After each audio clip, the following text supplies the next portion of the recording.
Assalamu alaikum everyone. A very good evening to all. This is going to be the fourth MCQ session and पिछले 3 video से हम previous year questions कर रहे हैं JKSSB ने जो पूछे हैं पिछले क्वेश्चन पेपर्स में।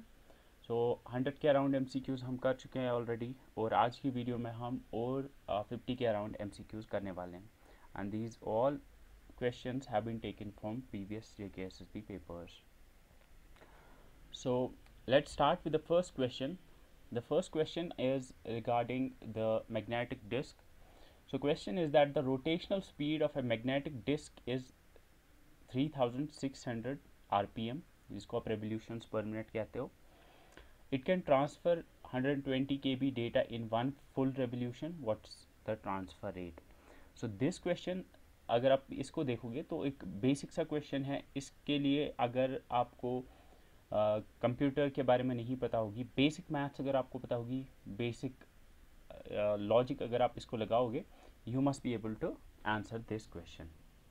सो अगर आप ये क्वेश्चन देखोगे, in this question you see that कि सबसे पहले दिया क्या हुआ है. सबसे पहले दिया हुआ है कि रोटेशनल स्पीड एक मैग्नेटिक डिस्क की है 3600 rpm, यानी एक मिनट के अंदर, रोटेशंस पर मिनट है, एक मिनट के अंदर 3600 टाइम्स ये डिस्क रोटेट करती है. यानी एक मिनट के अंदर ये डिस्क जो है ये रोटेट करती है 3600 टाइम्स. ठीक है. अब इसके बाद कहता है ये कि it's transfer speed is 120 kilo bytes in one full revolution. तो एक मिनट के अंदर ये यहाँ पे एक चीज़ है कि जब हम डिस्क के बारे में पढ़ते हैं तो रेवोल्यूशन और रोटेशन को यहाँ इंटरचेंजेबली यूज़ किया जाता है. रेवोल्यूशन एंड रोटेशन दोनों का मतलब यहाँ पे डिस्क का रोटेशन ही है. ठीक है.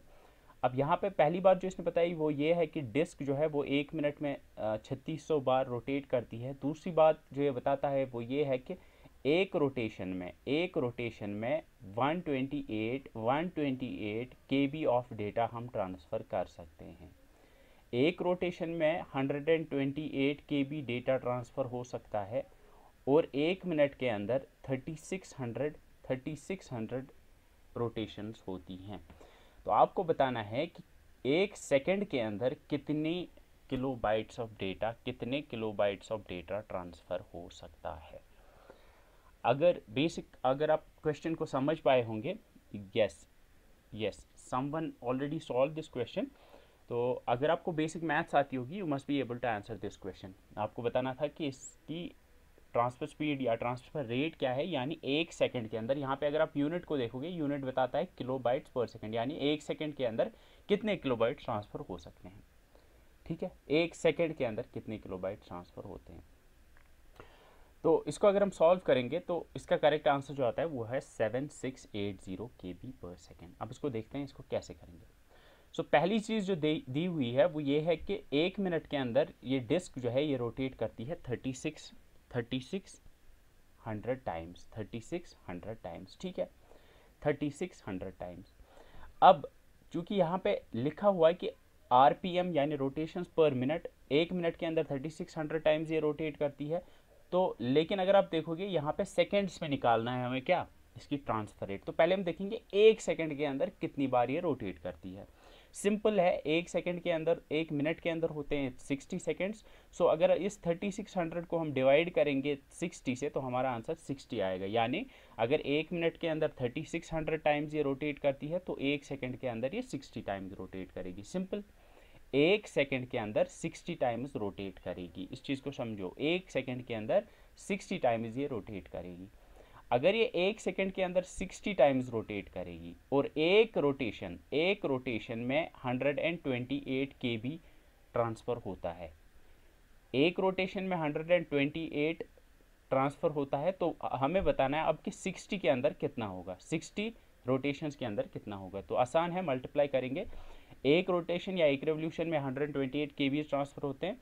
तो अगर हम एक सेकंड की बात करेंगे तो एक सेकंड में हमने देखा कि 60 रोटेशंस हैं. सो 60 इंटू 128 यानी 7680 kb एक सेकंड के अंदर ट्रांसफ़र होंगे. यानी इसकी ट्रांसफ़र रेट जो होगी वो होगी 7680 किलोबाइट्स पर सेकेंड. ठीक है. क्वेश्चन समझ आया, सभी को समझ आया. अगर किसी को समझ नहीं आया, I will explain it again. इसमें कोई डिस्क के बारे में आपको जानने की ज़रूरत नहीं, you don't need to know anything about disk. अगर सिंपल मैथ्स आपको आती है, क्वेश्चन को समझो आप इसको कर पाओगे। आसान सा क्वेश्चन था, ठीक है। Let's move on to the next question. Now आसान क्वेश्चन है, very basic question is that keyboard device, keyboard, point and draw यानी pointing devices, data scanning devices etcetera are the classification of which type of devices. ये किस type के devices की classification है? Output devices, memory devices, input devices और the printer. आसान सा question है, हमने ये बहुत बार रिपीट किया है कि इनपुट डिवाइसेस के डिफरेंट टाइप्स आते हैं, point and draw pointing devices, scanning devices, keyboard, ये सारे किसके टाइप्स हैं? These are all types of input devices, ठीक है। तो इस पर ज़्यादा टाइम वेस्ट नहीं करते हैं, इसका करेक्ट आंसर जो है वो इनपुट डिवाइस है। Now this is the question which says that data dash means having different data values। important चीज़ है, इसको समझो आप। डेटा डैश में आपको डालना है इनमें से कोई, means having different data values, मतलब डेटा का के अलग अलग values for common fields in different file. मतलब कॉमन फील्ड मतलब फॉर एग्जांपल अगर हमारे पास कोई डेटा है, फॉर एग्जांपल हमारे पास यू हैव से ए टेबल, आपके पास एक टेबल है जिसमें आपकी स्टूडेंट्स का डेटा है, जिसमें स्टूडेंट्स का डेटा है। अब इसमें फॉर एग्जांपल फील्ड्स हम कहेंगे इन कॉलम्स को, ठीक है। अब फॉर एग्जांपल यहाँ पे स्टूडेंट रोल नंबर 1 है, उसका नेम फॉर एग्जांपल यहाँ पे शाहिद है, ठीक है, हिज नेम इज शाहिद। अब सेम यही डेटा या सेम यही फाइल जो है ये दूसरी जगह पे भी स्टोर्ड है, लेकिन सेम फाइल है दूसरी जगह पे, लेकिन मसला ये है कि वहाँ पे इस रोल नंबर 1 जो है इसका नाम से शाहिद की जगह पे जाहिद आ गया है। तो यहाँ पे जो चीज़ आपको समझनी है, पिछली बार जो हमने देखा था वो ये था कि अगर हम सेम डेटा को दो जगह पे रखेंगे उसको क्या कहते हैं? उसको हम कहते हैं रिडंडेंसी। लेकिन यहाँ पे ये पूछ रहा है कि अगर सेम डेटा है, सेम टाइप ऑफ डेटा है, मतलब एक ही डेटा है, लेकिन उस डेटा में एक जगह पे एक वैल्यू है, दूसरी जगह पे यानी जहाँ दूसरी जगह पे आपने स्टोर करके रखा है वहाँ पे कुछ और वैल्यू है, मतलब ये दोनों होने चाहिए ये same, all the fields must be same, क्योंकि ये एक ही डेटा है, लेकिन इन दोनों का वैल्यू अलग अलग आ रहा है। तो इसको हम क्या कहते हैं? क्या इसको बैकअप कहते हैं, रिडंडेंसी कहते हैं, इनकंसिस्टेंसी कहते हैं या इंटेग्रिटी कहते हैं? सो द क्वेश्चन वाज कि यहाँ पे पूछा गया था कि डेटा डैश का मतलब है हैविंग डिफरेंट डेटा वैल्यूज, मतलब डेटा के अलग अलग वैल्यूज हैं फॉर कॉमन फील्ड्स, मतलब कॉमन फील्ड सेम फील्ड है, मतलब सेम डेटा के अलग अलग वैल्यूज हैं इन डिफरेंट फाइल्स। मतलब फॉर एग्जांपल एक आपका डेटाबेस है, एक स्कूल है, उसका डेटाबेस है फॉर एग्जांपल। अब उसका ये चीज़ है कि उन्होंने क्या करके रखा है, उन्होंने उस डेटाबेस को दो जगह पे स्टोर करके रखा है। अगर हम एक ही फाइल को दो जगह पे स्टोर करके रखते हैं तो उसको हम कहते हैं रिडंडेंसी। लेकिन यहाँ पे ये बोल रहा है कि अगर आपने सेम फाइल डेटा की दो कॉपीज़ करके रखी हैं, लेकिन एक जगह पे उसका एक वैल्यू है, दूसरी जगह पे कुछ और वैल्यू है। फॉर एग्जांपल इस डेटाबेस फाइल में रोल नंबर 1 जो है उसका नाम शाहिद है, उसका शाहिद नाम है, लेकिन सेम फाइल जो दूसरी जगह पे स्टोर्ड है उसमें रोल नंबर 1 जो है उसका शाहिद की जगह पे नाम जाहिद आ गया है। तो यहाँ पे सेम फील्ड है, सेम फील्ड मतलब सेम डेटा का अलग अलग वैल्यू है, यहाँ पे अलग वैल्यू है, यहाँ पे अलग वैल्यू है। तो अगर ऐसी सिचुएशन होती है जहाँ पे एक ही डेटा के अलग अलग वैल्यूज़ होते हैं अलग अलग जगह पे, तो ये जो है ये कैसे हो सकता है? ये गलती हुई है हमसे, होना तो ये सेम चाहिए। तो this situation is called as data inconsistency. तो हम कहेंगे कि ये जो डेटा है यहाँ पे ये इनकंसिस्टेंट है, तो याद रखना है इनकंसिस्टेंसी का मतलब होता है जब डिफरेंट डेटा वैल्यूज होंगे कॉमन फील्ड्स के इन डिफरेंट फाइल्स, अलग अलग फाइल्स में जब सेम डेटा के अलग अलग वैल्यूज होंगे। अब यहाँ पे जो चीज़ें आपको याद रखनी है, सारी टर्म्स को हम देखेंगे क्योंकि ये इंपॉर्टेंट टर्म्स है यहाँ पे, इनके बारे में आपको पता होना चाहिए। First is backup. बैकअप क्या होता है? बैकअप सिंपली होता है कि आप अपने कंप्यूटर की फाइल्स को एक से ज़्यादा जगह पे कॉपी करके रखते हो ताकि कल को अगर क्रैश होता है सिस्टम तो आप वहाँ से डेटा को रिकवर कर पाओ। अब दूसरी चीज़ है डेटा रिडंडेंसी। अब डेटा रिडंडेंसी और बैकअप ऑलमोस्ट सेम है। बैकअप जो है, बैकअप ये पूरा प्रोसेस है, बैकअप ये पूरा प्रोसेस है, मतलब डेटा को उसकी कॉपीज बनाना, उसकी दूसरी कॉपी बनाना, फिर अगर क्रैश होता है तो फिर वहाँ से उसको रिकवर करना। लेकिन रिडंडेंसी का मतलब होता है सिंपली डेटा की दो जगह पे सेम कॉपीज रखना। तो लगभग लगभग backup and data redundancy almost same है, ठीक है, सिंपल है। Then there is data inconsistency. ये मैंने आपको बताया कि जब different versions of same data appear in different places, same data है लेकिन उसके डिफरेंट वर्जन्स है, एक जगह पे उसके कुछ वैल्यूज़ हैं, दूसरी जगह पे डिफरेंट वैल्यूज़ हैं, ठीक है। उसके बाद डेटा इंटेग्रिटी एक दिया हुआ था। डेटा इंटेग्रिटी का मतलब है कि डेटा एक्यूरेट होना चाहिए। डेटा इंटेग्रिटी सिंपली आप याद रखो कि डेटा जो है अगर वो एक्यूरेट होगा उसको हम कहेंगे कि ये दिस डेटा हैज़ गॉट, या this database has got integrity, मतलब इसमें जो डेटा है वो करेक्ट है, वो एक्यूरेट है, ठीक है। तो ये 3-4 टर्म्स हैं, इनके बारे में पता होना चाहिए। ये पढ़ेंगे हम इंशाल्लाह डेटाबेस के बारे में, बट यहाँ पे ये क्वेश्चन आ गया था, इसको मुझे अभी नहीं कराना था, बट अगर समझ आया ठीक है, नहीं आया तो जब हम डेटाबेस करेंगे तो तब हम इसके बारे में पढ़ेंगे।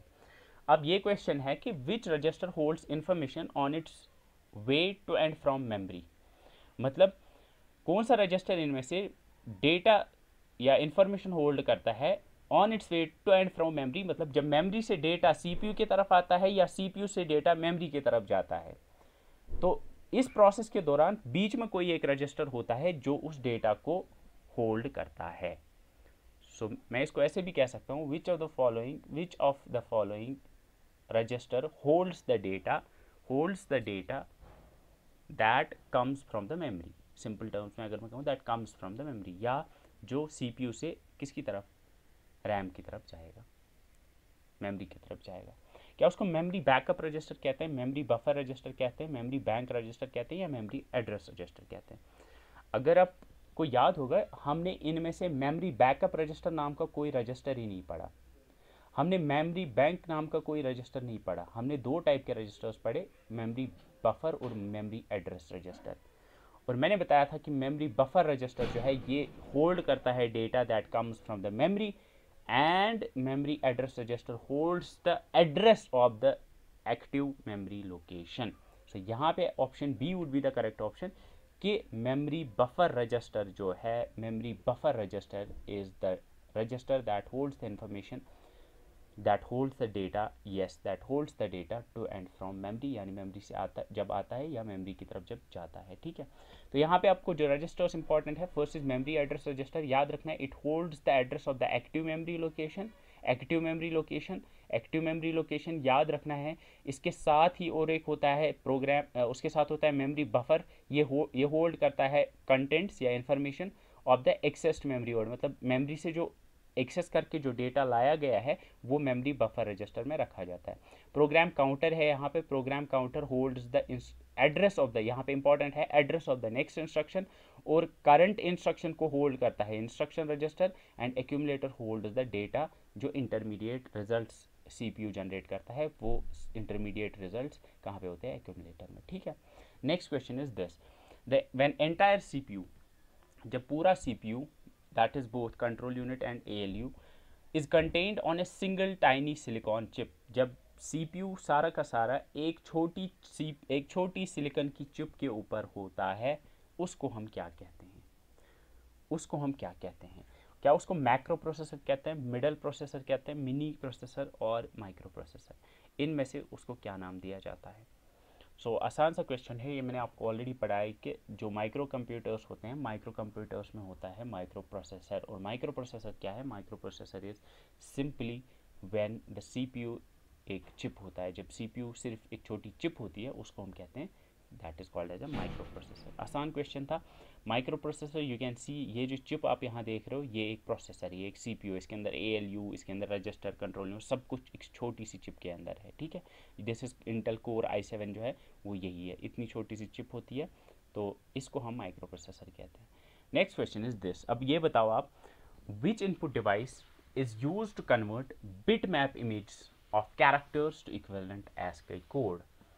अगर कैरेक्टर्स जब भी आप सुनोगे ना कंप्यूटर टर्मिनोलॉजी में, तो कैरेक्टर से समझना है आपको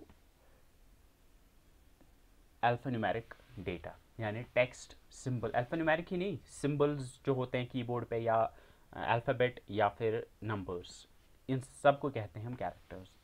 तो यहाँ पे बताना है कि कौन सा इनपुट डिवाइस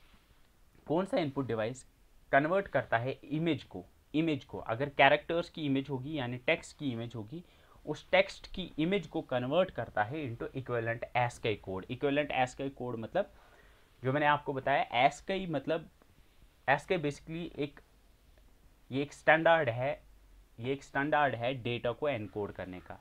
तो यहाँ पे जो भी कीबोर्ड पे आपके सिंबल्स हैं और टेक्स्ट है और जो भी आपके जितने भी आपके नंबर्स हैं, उनके लिए एक कोड होता है ASCII में there is a code. For example capital A जो है, कैपिटल A के लिए वहाँ पे कोड होता है, there is a code like 68, there is a code 68। ऐसे ही कैपिटल B के लिए ASCII में कोड होता है 69।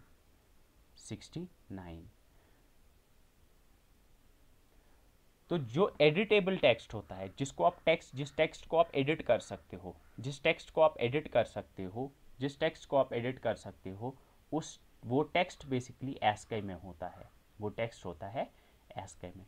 तो सिंपल टर्म्स में आपको बताना है कौन सा इनपुट डिवाइस इमेज में से टेक्स्ट को रीड कर सकता है, उसको अंडरस्टैंड कर सकता है और फिर उसको ASCII में कन्वर्ट कर सकते हैं। That is your optical character recognition. मैंने आपको बताया था OCR जो है, आपके पास अगर कोई डॉक्यूमेंट होगा उसको आप स्कैन कर सकते हो। अब यहाँ पे OCR means optical character recognition, यानी कैरेक्टर्स को रिकग्नाइज करना। इसके दो तरीके होते हैं। या तो आपके पास एक स्कैनर होगा, जो मैंने आपको बताया था, हैंड हेल्ड स्कैनर होगा, वो आप ऐसे मूव करोगे टेक्स्ट के ऊपर और वो स्कैन के साथ साथ रिकग्नाइज करेगा। दूसरा होता है आप सिंपल उसकी फ़ोटो उठाओगे टेक्स्ट की। अगर आप यहाँ पे ये डॉक्यूमेंट देखो, मैंने इसकी फ़ोटो उठाई या मैंने इसको किसी तरह से स्कैन किया, तो अगर मैं फ़ोटो उठाता हूँ या स्कैन करता हूँ यूजिंग स्कैनर, तो ये जो बनती है ये एक इमेज बनती है। फिर इस इमेज में से टेक्स्ट को रिकग्नाइज करना, उसके लिए सॉफ्टवेयर लगता है, that is OCR optical character recognition. फिर ये OCR आपको देता है टेक्स्ट, जिस टेक्स्ट को आप एडिट कर सकते हो। तो स्कैन करके जो आपके पास इमेज आई, उसमें से आप टेक्स्ट को एडिट नहीं कर सकते, लेकिन जब OCR इसके ऊपर चलाओगे आप, OCR क्या करेगा, उस टेक्स्ट में से हर एक कैरेक्टर को रिकग्नाइज करेगा और आपको वो डॉक्यूमेंट या वो वाली फाइल जनरेट करके देगा जिसमें आप उस टेक्स्ट को एडिट कर सकोगे। ठीक है, तो जो एडिटेबल टेक्स्ट होता है वो बेसिकली ASCII रिप्रेजेंटेशन में ही होता है। ठीक है, next is this, the dash stores the result of arithmetic and logic operations. इनमें से कौन सा, बेसिकली रजिस्टर्स हैं ये, इनमें से कौन सा रजिस्टर स्टोर करता है result of arithmetic and logical operation. मतलब ALU जो जनरेट करता है, ALU जो जनरेट करता है अर्थमेटिक या लॉजिकल ऑपरेशन से जो रिजल्ट आते हैं, वो रिजल्ट्स किस में स्टोर होते हैं? क्या वो एक्यूमुलेटर में होते हैं, इंस्ट्रक्शन रजिस्टर में होते हैं, या प्रोग्राम काउंटर में, या डेटा रजिस्टर में? तो यहाँ पे आपको बताना है कि कौन सा रजिस्टर स्टोर करता है अर्थमेटिक एंड लॉजिक ऑपरेशंस के रिजल्ट्स को। ठीक है, अब यहाँ पे इंस्ट्रक्शन रजिस्टर अगर आपको याद होगा, instruction register stores the instruction that is to be executed. तो ये नहीं आएगा, it stores the instruction that is to be executed. Program counter stores the address of the next instruction, तो ये भी नहीं आएगा। अब यहाँ पे अगर आपको याद होगा, I told you about the accumulator, and accumulator basically stores the intermediate results. या जब अर्थमेटिक ऑपरेशंस होते हैं, for example when the ALU does the addition of two numbers, तो टू नंबर्स का जब रिजल्ट आता है, that is usually stored in the accumulator. तो वो यूजुअली एक्यूमुलेटर में स्टोर किया जाता है। तो जो अर्थमेटिक ऑपरेशंस होते हैं या लॉजिक ऑपरेशंस होते हैं, वो यूजुअली उनका रिजल्ट जो होता है वो स्टोर होता है एक्यूमुलेटर में। ठीक है, तो सेम वही सारे हैं, इनके आप फंक्शंस आई होप अब आपको याद ही हो गए होंगे। Next question is this, the dash is a non impact printer. आसान क्वेश्चन है, इनमें से कौन सा नॉन इम्पैक्ट प्रिंटर है? Is it a daisy wheel, is it a laser, is it a band, और is it a line printer? आसान सा क्वेश्चन है, यू मस्ट बी नोइंग इनमें से कौन सा नॉन इम्पैक्ट है और कौन सा इम्पैक्ट प्रिंटर है। फर्स्ट इज, अगर आपको याद होगा, मैंने बताया था डेजी व्हील क्या होता है। डेजी व्हील में वो एक फ्लावर शेप्ड, वो एक जिस तरह से टाइप राइटर्स में पेटल्स होते हैं ना, तो वैसे ही एक राउंड शेप की अंदर एक हार्डवेयर होती है जिसमें वो बाहर की तरफ पेटल्स लगे हुए होते हैं, और बिल्कुल टाइपराइटर की तरह वो उठ के स्ट्राइक करते हैं पेपर को, तो ये तो नहीं आएगा, ये तो इम्पैक्ट आएगा क्योंकि यस। तो बैंड प्रिंटर में मैंने आपको बताया था, बैंड प्रिंटर, लाइन प्रिंटर, ये भी मैंने बताया था, उनमें यूजुअली एक अंदर से चेन होती है एंड ऑल। तो इनमें correct option would be the laser printer. तो यहाँ पे जो चीज़ें आपको याद रखनी है, फर्स्ट इज प्रिंटर्स में इम्पैक्ट प्रिंटर और नॉन इम्पैक्ट प्रिंटर्स आते हैं। इम्पैक्ट प्रिंटर्स में कैरेक्टर प्रिंटर्स और लाइन प्रिंटर्स दो टाइप के होते हैं इम्पैक्ट प्रिंटर्स। कैरेक्टर प्रिंटर्स में we have the dot printer. Character printer का मतलब कि एट ए टाइम एक ही कैरेक्टर प्रिंट कर सकते हैं। तो डॉट मैट्रिक्स प्रिंटर जो है वो एक टाइम पे एक ही कैरेक्टर को प्रिंट कर सकता है। ऐसे ही डेजी व्हील प्रिंटर जो है, चूँकि आई होप डेजी व्हील जब आप सुनोगे तो आपको आपके दिमाग में वो आ रहा होगा जो मैंने आपको दिखाई थी उसकी इमेज।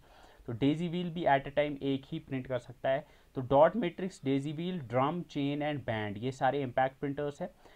लाइन प्रिंटर्स मतलब जो एट अ टाइम एक लाइन प्रिंट कर सकते हैं, उनमें ड्रम प्रिंटर आएगा, चेन प्रिंटर आएगा और बैंड प्रिंटर आएगा। उसके बाद we have the non impact printers. Non impact printers में जो कोई भी चीज़ अंदर से पेपर को टच नहीं करती है, या जब प्रिंटिंग होती है तो पेपर को स्ट्राइक नहीं किया जाता, उसमें इंकजेट प्रिंटर्स हैं, लेज़र प्रिंटर्स हैं और थर्मल प्रिंटर्स हैं। ठीक है, तो ये इमेज आप याद रख सकते हो, you can jot it down कहीं पे अगर आपको याद रखने में परेशानी हो रही है। तो इम्पैक्ट और नॉन इम्पैक्ट प्रिंटर्स में कौन कौन से आते हैं ये आप याद रखोगे।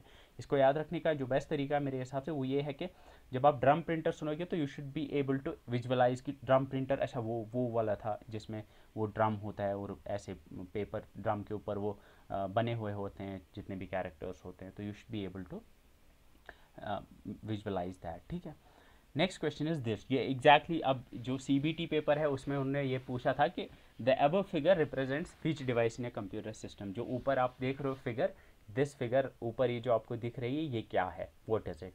Is it A monitor? नहीं, मॉनिटर तो नहीं है। Is it A modem? Keyboard है या जॉयस्टिक है? कीबोर्ड भी नहीं है। मॉडेम और जॉयस्टिक में भी, मॉडेम नहीं देखा होगा आपने, वो modem looks like something, router तो देखा होगा ना, उसकी तरह दिखता है। एंड जॉयस्टिक, यस जॉयस्टिक ही है ये मॉडेम नहीं है। ठीक है, ये जॉयस्टिक है, ये मैंने आपको दिखाई थी। ठीक है, आसान क्वेश्चन है, joystick is the correct option. Next question is this. In computer hardware the dash carries the address of different input output devices. Computer hardware यानी कंप्यूटर के अंदर इनमें से कौन सा कंपोनेंट कैरी करता है एड्रेसेस, मतलब जिसके थ्रू एड्रेसेस कैरी होते हैं, जिसके थ्रू एड्रेसेस ट्रांसफ़र होते हैं। एलईडी यूनिट क्या होता है? लाइट इमिटिंग डायोड यूनिट, ये तो आउटपुट डिवाइस है। आउटपुट डिवाइस के थ्रू तो डेटा ट्रांसफ़र नहीं होता है। पहली चीज़ जो आपको याद आई होगी कि यहाँ पे एड्रेस ट्रांसफ़र हो रहे हैं, एड्रेस कैरी हो रहे हैं। तो कंप्यूटर के अंदर जिस चीज़ के थ्रू डेटा ट्रैवल करता है उस चीज़ को हम कहते हैं बस। ये हमने पढ़ा, बस क्या है? Bus is basically a connection that carries some information. ठीक है, अब मेमोरी ड्राइव मतलब आपकी हार्ड ड्राइव तो स्टोरेज है, स्टोरेज के थ्रू तो ट्रांसफ़र नहीं होता है। सेंटर डिस्क तो हमने नहीं सुना। Address bus is the correct option. अब यहाँ पे हमने पढ़ा था कि कंप्यूटर के अंदर different components like memory unit होता है, CPU, ALU, जितने भी कंपोनेंट्स हैं उनके बीच डेटा ट्रैवल करता है, और ये डेटा ट्रैवल करने के लिए बसेस होती है। बसेस क्या है? बसेस आर बेसिकली वायर्स जिनके थ्रू ये डेटा ट्रैवल करता है। अब बसेस दो तरह की होती है, एक इंटरनल बसेस होती है और एक एक्सटर्नल बसेस होती हैं। इंटरनल बसेस वो वाली बसेस होती हैं जो मदरबोर्ड के कंपोनेंट्स को कनेक्ट करती है, यानी जो कंपोनेंट मदरबोर्ड के ऊपर होता है उनके बीच में जो बसेस होती हैं उनको इंटरनल बसेस कहते हैं। फॉर एग्जांपल मदरबोर्ड के ऊपर होता है CPU, रैम, रोम एट्सेट्रा। तो CPU, रैम, रोम के बीच में जो कनेक्शंस होते हैं, बीच में जो इनके बीच जो बसेस होती हैं उनको कहते हैं इंटरनल बसेस। अब मदरबोर्ड के बाहर भी कुछ कंपोनेंट्स होते हैं, लाइक हार्ड डिस्क बाहर होती है, इनपुट आउटपुट डिवाइस बाहर होते हैं। तो मदरबोर्ड के बाहर वाले कंपोनेंट्स को मदरबोर्ड के साथ कनेक्ट करते हैं external buses. For example CPU को हार्ड डिस्क के साथ कनेक्शन होगा, और वो कनेक्शन बेसिकली क्या होगा, या रैम का होगा हार्ड डिस्क के साथ, तो वो होगी एक एक्सटर्नल बस। ठीक है, I hope internal and external समझ आया। अब इंटरनल बसेस के 3 टाइप्स हैं, one is control bus, data bus and address बस। अब इंटरनल बस तो समझ आ गया कि ये मदरबोर्ड के कंपोनेंट्स को कनेक्ट करती है। अब उसमें 3 तरह का डेटा होता है, 3 तरह की इंफॉर्मेशन होती है। फर्स्ट इज, अगर आपको याद होगा मैंने बताया था कि कंट्रोल यूनिट जो है, जो CPU के अंदर होता है, वो कंट्रोल सिग्नल्स भेजता है, और वो कंट्रोल सिग्नल जिन बसेस के थ्रू ट्रैवल करती हैं उनको कंट्रोल बसेस कहते हैं। सेकेंड थिंग इज कि अब डेटा हो सकता है, डेटा मतलब फॉर एग्जांपल मेमोरी से कुछ डेटा है, कोई नंबर है फॉर एग्जांपल जो सीपीयू की तरफ या एएलयू की तरफ जिसको जाना है, तो वो एक डेटा बस के थ्रू जाएगा। लेकिन इसके अलावा भी इंफॉर्मेशन हो सकती है लाइक एड्रेसेस। एड्रेस क्या होता है कि हर एक, अब मेमोरी जो है रैम, आपकी रैम बहुत बड़ी है, रैम में थाउजेंड्स ऑफ लोकेशंस होती है और I would say millions of locations होती हैं। हर एक लोकेशन का एक एड्रेस होता है और अगर फॉर एग्जांपल सीपीयू को किसी लोकेशन का एड्रेस चाहिए या सीपीयू से फॉर एग्जांपल किसी लोकेशन का एड्रेस जा रहा है टुवर्ड्स मेमोरी, तो अगर एड्रेस जा रहा है किसी लोकेशन का बस के थ्रू, तो जिस बस के थ्रू वो एड्रेस ट्रैवल करेगा उसको एड्रेस बस कहेंगे। तो बेस्ड ऑन किस टाइप का डेटा ट्रैवल कर रहा है बस के through, we have 3 types of buses, control bus, data bus and address bus. ठीक है, let's move on to the next question. The dash is used to carry read write commands, status of input output devices. इनमें से कौन सी, basically यहाँ पे भी लिखा है ना कि यूज्ड टू कैरी, तो यहाँ पे भी बस की बात हो रही है, या इनमें से कौन सी बस read write commands, read write command मतलब कि ये कमांड्स होती हैं जो बताती हैं इनपुट डिवाइस को कि रीड करना है, राइट करना है। Status of input output devices के मतलब कौन सा इनपुट डिवाइस एक्टिव है, कौन सा पैसिव है, इस तरह की जो सिग्नल्स होती हैं वो कौन से बस के थ्रू ट्रैवल करती है। क्या वो मेमोरी ड्राइव के थ्रू ट्रैवल करेंगी? नहीं। क्या वो एड्रेस यूनिट नहीं, एड्रेस यूनिट तो कुछ नहीं सुना हमने। सिस्टम यूनिट तो पूरा सिस्टम यूनिट है, ये भी नहीं आएगा। Control bus would be the correct option, क्योंकि कंट्रोल बस क्या है, control bus is basically the bus और the wire that carries the control signals. Control signal क्या होती है? कंट्रोल सिग्नल आपकी यही होती है, मतलब कमांड्स होती है। कंट्रोल यूनिट भेजता है command, for example control unit को अभी फॉर एग्जांपल किसी मेमोरी लोकेशन में डेटा को राइट करना है, तो कंट्रोल यूनिट एक सिग्नल भेजेगा मेमोरी को कि यहाँ पे डेटा राइट करना है। मेमोरी से डेटा लाना है यानी रीड करना है, तो कंट्रोल यूनिट एक रीड कमांड भेजेगा या रीड कंट्रोल सिग्नल भेजेगा मेमोरी को। तो ये सारी जो आती हैं ये रीड राइट कमांड्स या इनपुट आउटपुट डिवाइस का स्टेटस चेक करना होगा, तो इसके लिए जो सिग्नल्स होती हैं वो कंट्रोल सिग्नल्स होती हैं और वो ट्रैवल करती है कंट्रोल बस के थ्रू। ठीक है, सेम वही चीज़ है, control bus, data bus and address बस। आई होप ये चीज़ क्लियर है। ठीक है, नेक्स्ट क्वेश्चन इज दिस, आसान क्वेश्चन है, what's the full form of MBR। अभी हमने देखा कि डिफरेंट टाइप्स ऑफ रजिस्टर्स होते हैं। मेमोरी बिल्डर रजिस्टर, ये तो कोई रजिस्टर नहीं है। मेमोरी मेन बिल्डर रजिस्टर, ये कोई रजिस्टर नहीं है। अब यहाँ पे देखो, शायद आप बफर रजिस्टर देखते हो और टिक मारते, लेकिन यहाँ पे मेन बफर है, मेमोरी बफर नहीं है। But the correct answer is memory buffer register, जो हमने देखा अभी। Memory buffer register is the register that holds the data from the memory. जो मेमोरी से डेटा आता है वो आपकी मेमोरी बफर रजिस्टर में जाता है। ठीक है, तो यही चीज़ है कि देखना है कि मेन है। अब इतने आसान क्वेश्चंस जो होते हैं ना, इनमें एक चीज़ करना आपकी, इनकी तरफ खास ध्यान देना है। वहाँ पे ना कोई भी आसान क्वेश्चन दिखे तो उसको अच्छे से पढ़ना है, क्योंकि यहाँ पे there is a very good possibility आप इस मेन बफर रजिस्टर को, जैसे ही आप बफर देखोगे ना तो आप टिक लगा दोगे। तो इंपॉर्टेंट है कि अच्छे से पढ़ना है, क्योंकि असल में मेमोरी बफर रजिस्टर लास्ट में है। ठीक है, एंड जो एग्जामिनर होता है वो ऑफ्टन क्या करता है कि वो आपको जिस ऑप्शन के ऊपर ना कन्फ्यूजन हो सकती है वो आपको ऊपर दे देगा, और जो करेक्ट वाला है वो ऑप्शन वो नीचे दे देगा। ठीक है, next question, so memory buffer register is this, and इसका काम होता है it holds the contents of the access memory word. Memory word मतलब मेमोरी से जो डेटा लाया गया है, एक्सेस करके जो डेटा लाया गया है उसको वो होल्ड करता है, या मेमोरी में जो डेटा डालना होगा उसको वो होल्ड करता है। Next question is this, resolution is expressed in. Resolution का यूनिट क्या है? हमने देखा था कि रेजोल्यूशन हमें बताता है कि डिटेलिंग कितनी है इमेज के अंदर। तो अगर हमें रेजोल्यूशन मेजर करना होता है तो वो किस में हम मेजर करते हैं? क्या हम वो डॉट्स पर सेंटीमीटर, डॉट्स पर मीटर, डॉट्स पर पिक्सल या डॉट्स पर इंच में मेजर करते हैं? तो that's a very good possibility कि आप रेजोल्यूशन देखोगे तो आपको लगेगा कि पिक्सल इसके साथ रिलेटेड है, तो maybe you will take this dots per pixel. जो डॉट्स पर पिक्सल करेक्ट नहीं है, बिकॉज वी ऑलरेडी सॉ के जो रेजोल्यूशन है वो डॉट्स पर इंच यानी DPI में मेजर किया जाता है। एंड वी सॉ कि DPI क्या होता है? DPI होता है कि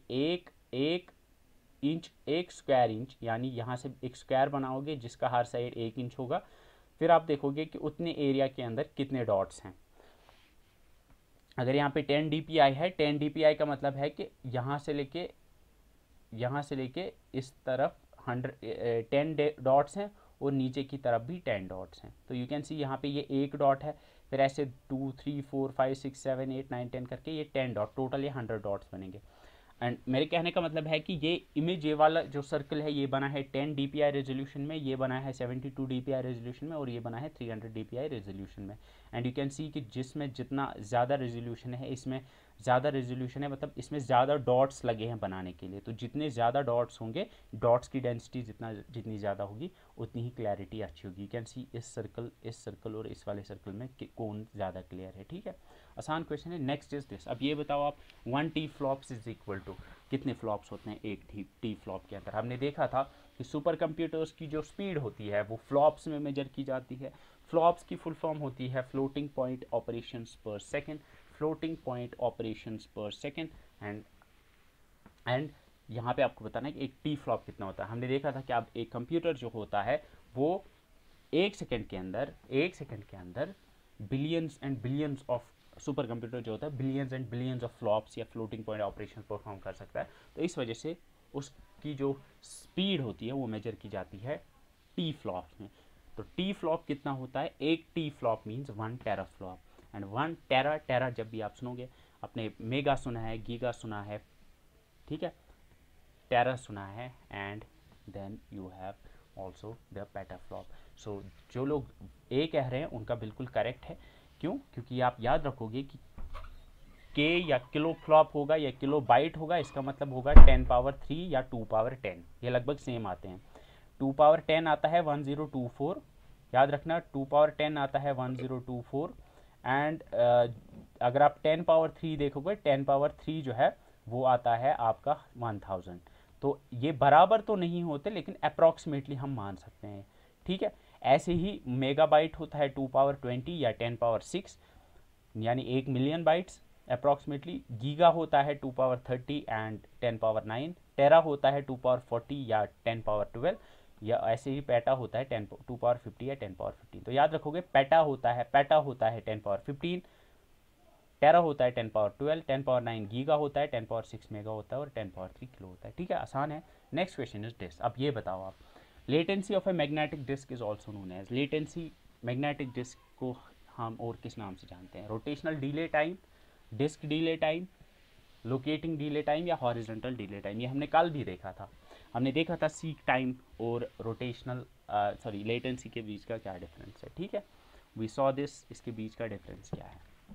नाउ हमने कल बोला था कि सीक टाइम क्या होता है कि ओके, जो लोग ए कह रहे हैं वो बिल्कुल करेक्ट है, rotational delay time is the correct answer. Rotational delay time को ही हम लेटेंसी भी कहते हैं। ठीक है, वी सॉ यस्टरडे के there are 2 types of delays. एक होता है कि अगर फॉर एग्जांपल डेटा यहाँ पे है इस वाले ट्रैक के अंदर, ट्रैक मतलब ये सर्कुलर ट्रैक जो है, तो अगर रीड राइट हेड यहाँ पे है तो पहले रीड राइट हेड को यहाँ जाना पड़ेगा। तो जितना टाइम रीड राइट हेड को डिज़ायर्ड ट्रैक में जाने के लिए लगता है उसको सीक टाइम कहते हैं। फिर फॉर एग्जांपल अब अगर ये इस ट्रैक में है, ये इस सेक्टर के अंदर है, इट्स इन सेक्टर 3, लेकिन अगर डेटा है सेक्टर 1 के अंदर, तो अब ये रीड राइट हेड सेक्टर नहीं चेंज कर सकता, रीड राइट हेड सिर्फ ट्रैक बदल सकता है। सेक्टर अगर दूसरे सेक्टर में जाना है उसके लिए डिस्क करती है रोटेट। फॉर एग्जांपल यहाँ पे ये सेक्टर 3 के अंदर है और अगर फॉर एग्जांपल डेटा सेक्टर 1 के अंदर है तो डिस्क करेगी रोटेट। तो अब इस रोटेशन में जब राइट सेक्टर तक पहुंचना होगा तो डिस्क करती है रोटेट। तो इस रोटेट करने में जितना टाइम लगेगा उसको रोटेशनल डिले टाइम कहते हैं या उसको लेटेंसी कहते हैं। ठीक है, यू कैन सी यहाँ पे इसको पहुंचना था सेक्टर 1 में, अब ये रीड राइट हेड मूव नहीं करेगा सेक्टर 1 की तरफ, बल्कि ये रोटेट होके इस तरफ से सेक्टर 1 यहाँ आ जाएगा। ठीक है, नेक्स्ट क्वेश्चन इज दिस, पता नहीं कितनों को ये पता होगा, ये क्वेश्चन उन्होंने पूछा था। ये चीज़ जो है, ये इस तरह के क्वेश्चन जो होते हैं लाइक दिस वन, ये आपको मे बी कभी कभार पूछे जा सकते हैं। तो अगर ये गलत भी होता है तो इसका आपको गिला नहीं होना चाहिए, क्योंकि अगर आप ये चीज़ें पढ़ने लगोगे तो फिर पढ़ने के लिए बहुत है। लेकिन जो आसान क्वेश्चंस हैं, जो बेसिक क्वेश्चंस हैं, जो आपको आने चाहिए, उनका गिला होना चाहिए। So what is the full form of FDM in 3D printing? FDM जो है ये हम पढ़ते हैं जब व्हेन वी स्टडी कम्युनिकेशन, तो वहाँ पे FDM की फुल फॉर्म होती है फ्रीक्वेंसी डिवीजन मल्टीप्लेक्सिंग, लेकिन यहाँ पे 3D प्रिंटिंग में आपको बताना है। फ्रीक्वेंसी डिवीजन मल्टीप्लेक्सिंग होता है कम्युनिकेशन में, लेकिन 3D प्रिंटिंग में FDM क्या होता है? Is it fuse direct making, is it fuse deposition modelling, और is it fuse deposition making, और is it fuse direct modelling? इनमें से कौन सा करेक्ट आंसर है? लेट्स सी आप में से किसको ये पता है कि FDM की फुल फॉर्म क्या होती है when it comes to the 3D printing. Okay okay, ठीक है ठीक है। So people are saying B, and B is the correct option. इसकी फुल फॉर्म होती है fuse deposition modelling. Basically 3D printing में क्या होता है कि जैसे शकील ने पिछली बार भी बोला था कि 3D प्रिंटिंग में मतलब हम 3 डायमेंशनल चीज़ों को बनाते हैं, सॉलिड चीज़ों को प्रिंट करवाते हैं, ठीक है। स्किप कर देंगे, yes you can skip this, ऐसा क्वेश्चन आप स्किप कर सकते हो, बट अभी आप याद रखो, कल को अगर फिर से पूछा जाएगा, क्योंकि जेकेएससी भी रिपीट करता है क्वेश्चंस, तो तब आपको ये क्वेश्चन आना चाहिए। अब यहाँ पे 3D चीज़ें जब प्रिंट की जाती हैं तो उनको इस तरह से लेयर बाय लेयर प्रिंट किया जाता है। फॉर एग्जांपल यहाँ पे ये जो what ever this thing is, जिसको ये बना रहा है या प्रिंट कर रहा है, तो पहले नीचे वाली लेयर इसने प्रिंट की होगी, फिर ऊपर वाली, फिर ऊपर वाली, इस तरह से ऐसे गोल घूम के इसको इसके ऊपर और एक लेयर प्रिंट कर देगा। So this is called as fuse deposition modelling. Fuse deposition modelling में यूजली क्या होता है कि ये जो यहाँ पे आप ऊपर देख रहे हो ना, ये जो प्रिंट कर रहा है, इसके थ्रू एक मोल्टन मटेरियल निकलता है, मेल्ट किया हुआ ये मटेरियल निकलेगा, और ये मेल्ट किया हुआ मटेरियल यहाँ डिपॉजिट कर देगा, और इसकी वजह से नीचे ये आपका स्ट्रक्चर बन जाएगा। ये 3D प्रिंटिंग में it's called as the fused deposition modelling, ठीक है। अब FDM आपको याद रखना है, ये नहीं, अगर पता नहीं होगा कि FDM क्या होता है क्या नहीं होता, वो ज़रूरी नहीं है, बट इंपॉर्टेंट ये है कि यू शुड मेमोराइज दिस, इसकी फुल फॉर्म। इसके अलावा 3D प्रिंटिंग में और एक चीज़ आती है, there is one more concept called as FFF, that is fused filament fabrication. ये दो फुल फॉर्म्स आप याद रखना, मे बी कल को पूछी जाए। FDM की full form fuse deposition modelling होती है, और FFF की फुल फॉर्म होती है fuse filament fabrication. It's another type, एक दूसरा तरीका या दूसरी तरह की प्रोसेस होती है इन 3D प्रिंटिंग। ये आपको नहीं पढ़ना है, बस इसकी फुल फॉर्म आप याद रखना कि fused filament fabrication FFF is related to 3D printing, ठीक है। नेक्स्ट क्वेश्चन इज दिस, आसान क्वेश्चन है, रिपीट हुआ है बहुत बार। The dash contains a photocell, a small tube and used to select objects directly on the computer screen। इसमें एक फोटो सेल होती है, ये एक डिवाइस है जिसके अंदर एक फोटो सेल होती है। फोटो सेल क्या होती है? फोटो सेल आपकी जो सोलर पैनल होती है, जो चार्ज करती है, सोलर पैनल होती है, उसमें फोटो सेल्स होती है। फोटो मीन्स लाइट, और सेल यानी इसमें सेल्स होती है जो सेंसिटिव होती हैं टू लाइट, या जो लाइट को डिटेक्ट करती हैं। So whenever light falls on a photo cell, वो वहाँ पे करंट जनरेट होती है। तो एग्जैक्टली इस डिवाइस के अंदर भी एक छोटी फोटो सेल होती है, जिसके ऊपर जब लाइट पड़ती है तो वो एक करंट जनरेट करती है। फिर उसके साथ में एक छोटी ट्यूब होती है, और उससे आप ऑब्जेक्ट सेलेक्ट कर सकते हो डायरेक्टली कंप्यूटर स्क्रीन पे। तो यहाँ पे एक स्मॉल ट्यूब है, टच स्क्रीन में तो कोई स्मॉल ट्यूब नहीं है, जॉयस्टिक में तो कोई फोटो सेल नहीं होती, या उससे या माउस जो है इसमें भी कोई फोटो सेल या स्मॉल ट्यूब नहीं होती है। Correct answer is the light pen.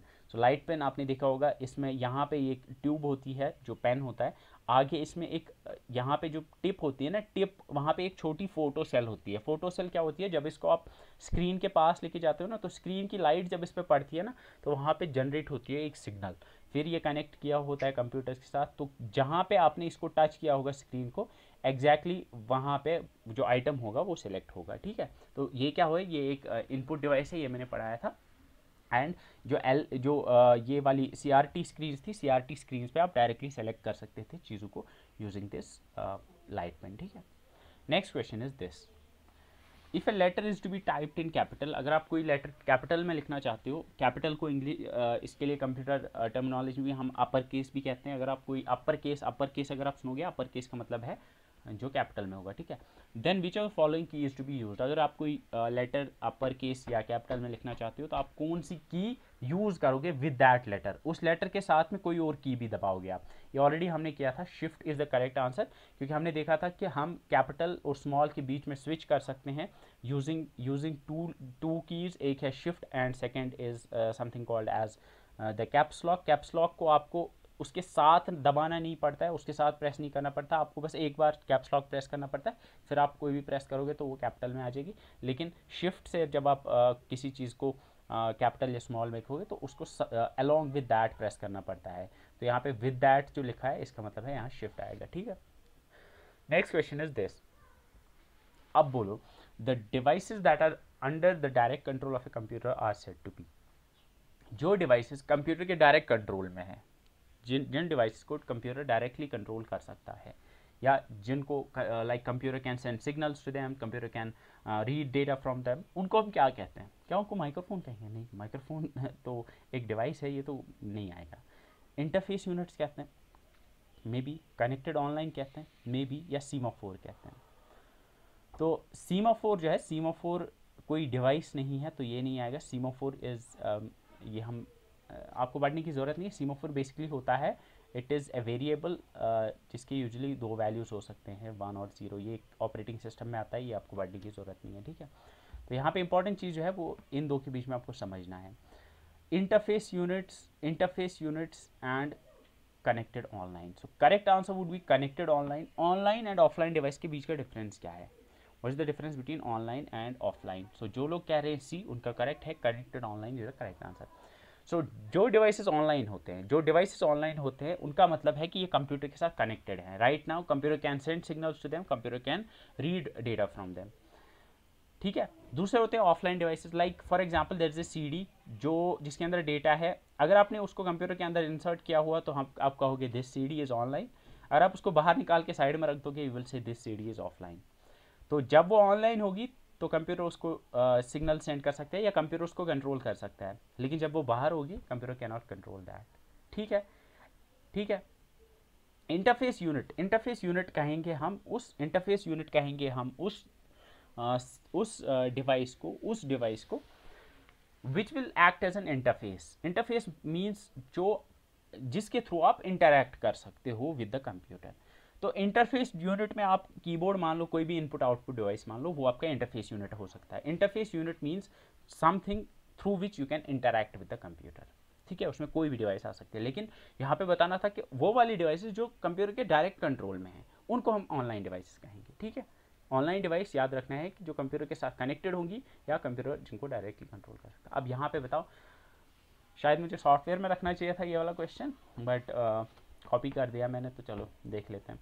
Which of the following is a logical order of system architecture? Computer system architecture का ऑर्डर क्या होता है? Hardware, application software, system software, user, hardware, user, system software, application software, hardware, system software, application software, या user, hardware, user, application software and system software. सबसे पहले आप ये चीज़ समझो, यहाँ पे यूजर लिखा है, यूजर मतलब आप या मैं, whoever is using the computer system, उसको हम कहेंगे यूजर। एंड उसके बाद जो दूसरी चीज़ है, दैट इज़ हार्डवेयर। हार्डवेयर मतलब आपका से कोई भी हार्डवेयर डिवाइस जो आपके कंप्यूटर में है, बी इट फॉर एग्जांपल एक कैमरा आप ले सकते हो, जो कैमरा आपके लैपटॉप में है, ठीक है।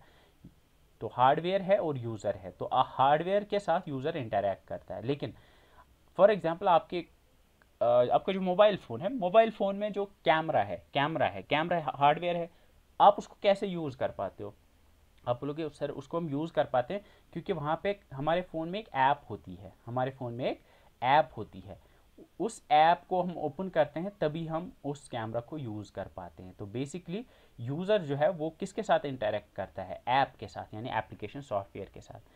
अब जो वो ऐप है, जो वो कैमरा की ऐप है, वो डायरेक्टली कैमरा को एक्सेस नहीं कर सकती। वो सिग्नल या वो किससे रिक्वेस्ट करती है? वो रिक्वेस्ट करती है सिस्टम सॉफ्टवेयर या ऑपरेटिंग सिस्टम को वो रिक्वेस्ट भेजती है कि मुझे कैमरा का एक्सेस चाहिए, और वो ऑपरेटिंग सिस्टम जो है वो हार्डवेयर के साथ हार्डवेयर को एक्सेस करता है।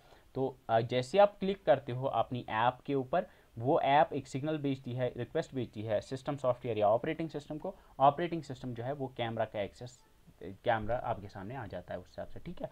तो यहाँ पे यूज़र इंटरैक्ट करता है एप्लीकेशन सॉफ्टवेयर के साथ, एप्लीकेशन सॉफ्टवेयर इंटरैक्ट करता है सिस्टम सॉफ्टवेयर के साथ, और सिस्टम सॉफ्टवेयर जो है वो इंटरैक्ट करता है हार्डवेयर के साथ, ठीक है। सो यहाँ पे correct answer would be C, that is hardware के साथ इंटरैक्ट सॉफ्टवेयर करता है, सिस्टम सॉफ्टवेयर करता है, सिस्टम सॉफ्टवेयर के साथ एप्लीकेशन सॉफ्टवेयर, और एप्लीकेशन सॉफ्टवेयर के साथ यूज़र। यहाँ पे यू कैन सी दिस कि ये एग्जाम्पल मैंने आपको ऑलरेडी समझा दी है कि for example there is a hardware, for example camera है आपके फ़ोन में, और आप जो है आप एक्सेस करना चाहते हैं उस कैमरा को। आप डायरेक्टली उस कैमरा को एक्सेस नहीं कर सकते। आप उसको एक्सेस करने के लिए कैमरा की जो ऐप होगी उसको हम कहेंगे एप्लीकेशन सॉफ्टवेयर। वो ओपन करोगे और वो एप्लीकेशन सॉफ्टवेयर जो है वो आपके जो ऑपरेटिंग सिस्टम है यानी जो एंड्रॉयड ऑपरेटिंग सिस्टम है उसको एंड्रॉयड ऑपरेटिंग सिस्टम यानी सिस्टम सॉफ्टवेयर को रिक्वेस्ट भेजेगी और वो रिक्वेस्ट जो है आगे जाके आपको एक्सेस दे देगा उसका। ठीक है, अगर नहीं आया है समझ, लीव इट देयर, क्योंकि हम आगे सॉफ्टवेयर में इंशाल्लाह इसको कवर करेंगे। अब इसका बताओ आप, आसान क्वेश्चन है, second generation computer used, second generation computers में क्या होते थे। आसान क्वेश्चन है, transistor is the correct answer because we already saw कि फर्स्ट जनरेशन कंप्यूटर में वैक्यूम ट्यूब्स, सेकेंड जनरेशन में ट्रांजिस्टर्स, थर्ड में आईसीज, फोर्थ में भी आईसीज लेकिन उनमें integration very large scale integration होती थी, और फिफ्थ वाले में भी आईसीज ही यूज़ होती हैं लेकिन उनमें अल्ट्रा लार्ज स्केल इंटीग्रेशन होती है। यानी आईसी जो थर्ड जनरेशन में होती थी उनमें 1 लाख से कम की ट्रांजिस्टर्स होती थी, लेकिन जो फोर्थ जनरेशन कंप्यूटर्स आए उनमें वी सॉ के लाखों में, मिलियंस में आपकी मिलियंस में ट्रांजिस्टर्स होते थे एक ही आईसी के अंदर, and then we saw the fifth generation जिनमें आज बिलियंस में होते हैं ट्रांजिस्टर्स और बाकी लॉजिक गेट्स जैसे बाकी कंपोनेंट्स। ठीक है, अब ये बताओ आप, next question is this, time required by the read write head, let's see कल का किसको समझ आया है। Time required by the read write head, time required by the read write head of a magnetic tape to position itself on the specified track cylinder is called। अब आप बताओ, यहाँ पे मैग्नेटिक टेप इन्होंने लिखा हुआ है, फिर उन्होंने ट्रैक एंड सिलेंडर लिखा हुआ है, यहाँ पे यू कैन अज्यूम कि यहाँ पे ये मैग्नेटिक टेप की जगह पे दिस इज मैग्नेटिक डिस्क। ठीक है, ठीक है, तो अब आप बताओ मैग्नेटिक डिस्क में जो टाइम लगता है रीड राइट हेड को स्पेसिफाइड ट्रैक या डिज़ायर्ड ट्रैक तक पहुंचने में, उसको हम क्या कहते हैं। Latency time, transfer time, delay time and seek time, इनमें से क्या आएगा। यस, जो लोग डी कह रहे हैं दे आर करेक्ट, क्योंकि सीक टाइम हमने कल ही देखा कि सीक टाइम है कि फॉर एग्जांपल अगर अभी इस वाले ट्रैक पे है ये रीड राइट हेड, ये रेड रीड राइट हेड, इसको पहुंचना अगर इस वाले ट्रैक में है, इस वाले ट्रैक में है, सॉरी नॉट दिस वन, इस वाले ट्रैक में है, तो कितना टाइम लगेगा इसको यहाँ से लेके उस ट्रैक तक पहुँचने में, उसको हम कहेंगे सीक टाइम। फिर यहाँ तो ये पहुँच गया राइट या डिज़ायर्ड किस में, ट्रैक में। अब अगर इसको सही सेक्टर में पहुंचना है तो ये अभी इस वाले सेक्टर में है, इसको पहुंचना है इस वाले सेक्टर में है, तो उसके लिए डिस्क रोटेट करेगी, तो वो रोटेशन में जितना टाइम लगेगा उसको हम कहेंगे लेटेंसी, ठीक है। तो यहाँ पे आगे मैं आपको समझाऊंगा एग्जैक्टली कि देखो यहाँ पे लेटेंसी क्या होता है। लेटेंसी होता है the time taken for the rotation, ठीक है, रोटेशनल डिले जिसको आप कहोगे। ट्रांसफ़र टाइम क्या होता है और सीक टाइम क्या होता है। देखो जब भी डेटा रीड करना होता है ना किसी डिस्क से, तो सबसे पहले होता है सीक, पहले उसको ढूंढना है ना, पहले लोकेट करना है उस डेटा को, पहले लोकेट करना है डेटा को। तो डेटा को लोकेट करने के लिए पहले सीक टाइम लगेगा, उसके बाद फिर जितना लेटेंसी होगा या रोटेशनल डिले होगा वो लगेगा। तो जब भी डेटा लाया जाता है पहले सीक टाइम लगता है, फिर उसके बाद लगता है आपका लेटेंसी। तो जब डेटा लोकेट हो गया, अब यहाँ पे रीड राइट हेड है, अब रीड राइट हेड है ready for the data transfer. तो फिर जब डेटा ट्रांसफ़र होने लगेगा तो कितना टाइम लगेगा यहाँ से डेटा को फॉर एग्जांपल कहाँ तक, रैम तक पहुँचने या मेन मेमोरी में पहुँचने तक। तो यहाँ से लेके जितना टाइम लगेगा रैम तक पहुँचने में उसको हम कहेंगे ट्रांसफ़र टाइम, वो आपका ये ट्रांसफ़र टाइम आएगा। और जो पूरा टाइम मतलब यानी seek time plus latency plus transfer time, इन सब का सम होता है जिसको आप कहते हो एक्सेस टाइम, तो ये जो टर्म्स है ये आप याद रखना, 4 टर्म्स हैं। पहले याद रखो कि जब भी डेटा को रीड या राइट करना होता है हार्ड डिस्क या किसी भी डिस्क से, पहले सीक टाइम लगता है यानी राइट ट्रैक में पहुंचना पड़ता है। फिर क्या करना पड़ता है, फिर राइट इस सेक्टर में पहुंचना होता है, तो उसके लिए जो टाइम लगता है उसको लेटेंसी कहते हैं या रोटेशनल लेटेंसी कहते हैं। फिर जब यहाँ पे पहुँच गया मतलब राइट ट्रैक और राइट इसमें पहुँच गया सेक्शन में, फिर वहाँ से डेटा को रीड करना है, तो जितना टाइम फिर वहाँ से डेटा को रैम तक या जहाँ तक भी लेके जाना होगा, डेटा को ले जाने में जितना टाइम लगेगा उसको हम कहते हैं ट्रांसफ़र टाइम, और ये पूरा टाइम मतलब seek time plus latency plus transfer time, ये आपका बनता है something called as access time. Is this thing clear? Access time समझ आया? Access time is the total time taken to read the data या to bring the data from hard disk from disk to memory और whatever, जहाँ पे भी लाना है, तो टोटल टाइम जितना लगेगा ना उसको हम कहेंगे access time. Transfer time is the time taken to transfer the data, यहाँ से डेटा को ट्रांसफर करने में कितना टाइम लग रहा है। और सीक टाइम और लेटेंसी जो है ये दोनों मिलके हम कह सकते हैं कि it is the time taken to locate the data, data को लोकेट करने में जितना टाइम लगता है ना वो ये है, क्या है, सीक टाइम है। Next question is this, which register is use to accumulate results and data to be operated upon, जिस डेटा के ऊपर ऑपरेशन करना है वो कहाँ पे होता है। यहाँ अगर आप देखोगे यहाँ पे उन्होंने टर्म ही यूज़ किया है एक्यूमुलेट। तो सब्ट्रैक्टर ऐसा कोई रजिस्टर ही नहीं है, एडर ऐसा कोई रजिस्टर नहीं है। इंस्ट्रक्शन जो है, instruction holds the current instruction, it holds the current instruction. लेकिन यहाँ पे बात हो रही है रिजल्ट्स और डेटा की, तो रिजल्ट और डेटा कहाँ पे होता है, एक्यूमुलेटर में। ठीक है, एक्यूमुलेटर एक तो जो रिजल्ट्स जनरेट हो रहे हैं, यहाँ पे एक चीज़ है जो रिजल्ट जनरेट हो रहे हैं, इंटरमीडिएट रिजल्ट जो जनरेट हो रहे हैं। इंटरमीडिएट रिजल्ट का मतलब है कि जिसके ऊपर अभी और ऑपरेशन होना है। ठीक है, जो फाइनल रिजल्ट नहीं है, जिसके ऊपर अभी और ऑपरेशन होना है, तो वह कहाँ पे होता है, इंटरमीडिएट रिजल्ट होता है आपके एक्यूमुलेटर में। तो इस वजह से हम कहेंगे कि accumulator holds the intermediate result, या हम कहेंगे accumulator holds the data which is to be operated upon, जिसके ऊपर अभी काम होना बाकी है, जो फाइनल नहीं है। ठीक है, समझ आया। Next, these are the different types of registers, जो मैं बहुत बार रिपीट कर चुका हूँ। अब ये वाला करके बताओ आप, point and draw devices, data scanning device, speech input device, microphone, mouse and OCR. आसान क्वेश्चन है, you all should be able to do this. So the first is point and draw. इनमें से आप बताओ कौन सा पॉइंट एंड ड्रॉ डिवाइस है। इनमें से पॉइंट एंड ड्रॉ डिवाइस है mouse, so this will go with B, so first will go with 2। तो यहाँ पे देखो फर्स्ट 2 या तो ये है या फिर ये है। डेटा स्कैनिंग डिवाइस, इनमें से कौन सा डेटा स्कैनिंग डिवाइस है। क्या आप माइक्रोफोन से डेटा स्कैन करते हो या ओसीआर से स्कैन करते हो। ओसीआर से हम यूजुअली डेटा को स्कैन करते हैं, सो 2 विल गो विद 3 के साथ, यानी ये आंसर। स्पीच इनपुट डिवाइस आपका माइक्रोफोन है, क्योंकि ये एक इनपुट डिवाइस है जिससे आप स्पीच इनपुट लेते हो। So option C is the correct answer. ठीक है, ठीक है, ठीक है। जो 2 को 1 के साथ कर रहे थे, यानी डेटा स्कैनिंग डिवाइस को माइक्रोफोन के साथ कर रहे थे, और 3 को 3 के साथ, यानी स्पीच इनपुट डिवाइस ओसीआर है। क्या ओसीआर से हम स्पीच लेते हैं।